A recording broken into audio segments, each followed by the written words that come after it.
અહીં ઉપસ્થિત સર્વેને મારા જય શ્રી કૃષ્ણ. હેતના હિમાલય રૂપી વાત્સલ્ય હૃદય દાદી.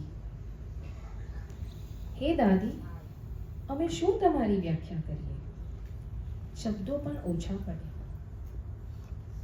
પરિવાર જેનું મંદિર હતું, સ્નેહ જેની શક્તિ હતી, પરિશ્રમ જેનું કર્તવ્ય હતું, પરમાર્થ જેની ભક્તિ હતી.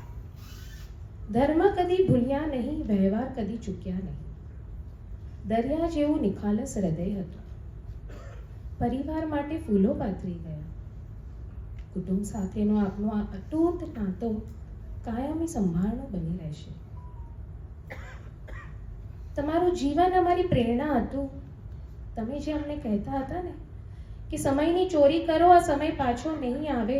સમય તમારો છે, ચાહો તો સોનું બનાવી દો, ચાહો તો સુવામાં વિતાવી દો. સારો સંગ કરો જે તમને જીવનમાં આગળ વધવા પ્રેરિત કરે. આવા તમારા શબ્દો, તમારા આદર્શો અમારા માર્ગદર્શન હતા.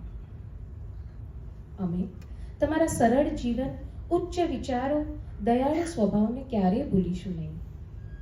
તમે અમારાથી દૂર ગયા, પણ તમે હંમેશા અમારા હૃદયમાં રહેશો. નથી હયાત તમે, પણ સાથે હોય એવું લાગ્યા કરે છે.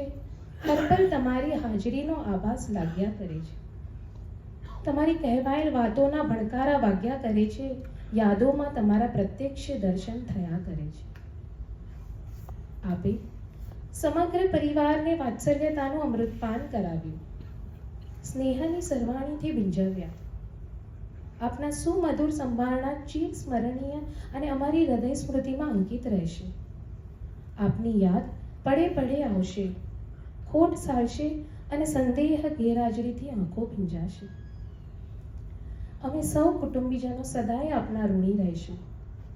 આપના દિવ્ય આશીષ સદાય અમને પ્રાપ્ત થતા રહો અને આપના પ્રેમાળ દિવ્ય આત્મા પરમ સુખ શાંતિને પામો. એ જ પ્રભુ પાસે પ્રાર્થના, સહનત મસ્તકે ભાવવંદના. આપનો ખૂબ ખૂબ આભાર.